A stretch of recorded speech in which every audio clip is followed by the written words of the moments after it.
चलिए अब रुक कर आते हैं अगली खबर की और ऑपरेशन सिंदूर को लेकर एक बड़ा खुलासा सामने आया है। पूर्व chief of defence staff general Anil Chauhan ने पाकिस्तान के किराना हिल्स को लेकर साफ कहा है कि भारत ने वहां मौजूद किसी न्यूक्लियर फैसिलिटी को निशाना बनाकर हमला नहीं किया था। दरअसल ऑपरेशन सिंदूर के दौरान पाकिस्तान के सरगोड़ा और उसके आसपास भारतीय लॉइटरिंग मॉनिटर्स यानी ऐसे ड्रोन्स भेजे गए जो अपने टारगेट भी तलाश करते हुए कुछ समय तक हवा में रह सकते हैं। वहीं जनरल अनिल चौहान के मुताबिक इस ड्रोन का मकसद सरगोड़ा के आसपास मौजूद पाकिस्तानी रडार्स को तलाशना था।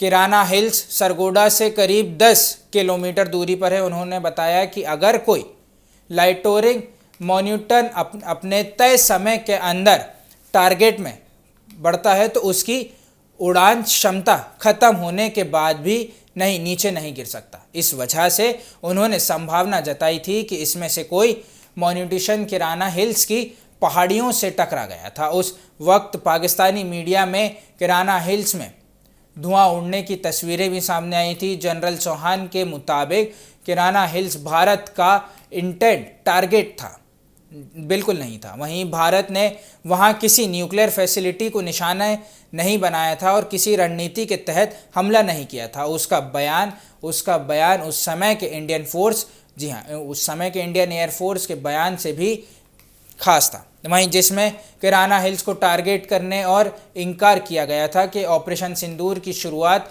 अप्रैल 2025 में हुई पहलगाम टेरर अटैक के बाद हुई थी। इस दौरान भारतीय सेना ने पाकिस्तान और पाकिस्तान ऑक्यूपाइड जम्मू और कश्मीर में टेरर इंफ्रास्ट्रक्चर को निशाना बनाया था।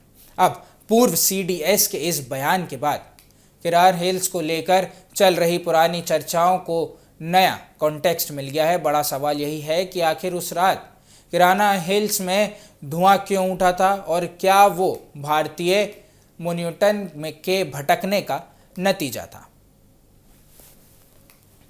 There was a small episode about what I think Air Marshal Bharti was asked, that Kirana Hills episode. I think I'll clarify this. At occasions he's been asked whether Kirana Hills were hit or not. That's where their nuclear facilities are there. And with Bharti had rightly clarified that we did not target Kirana Hills. I can maybe given kind of an explanation. Before those strikes, we had sent in a lot of loiter ammunitions at Sargodha, and Kirana Hills is about 10 kilometers north of Sargodha. So the loiter ammunition is looking for radars which are in around Sargodha, and it's got a lifetime, means time. It will loiter for about 2 hours, and once it doesn't find a target, then it comes down and hits somewhere. It must have come and hit one of those hills. So that could be one of the reasons as to what people asked. Yes, because Pakistani media also showed some kind of images in which there was smoke coming out from Kirana Hills, and they were asking. Next is a new normal.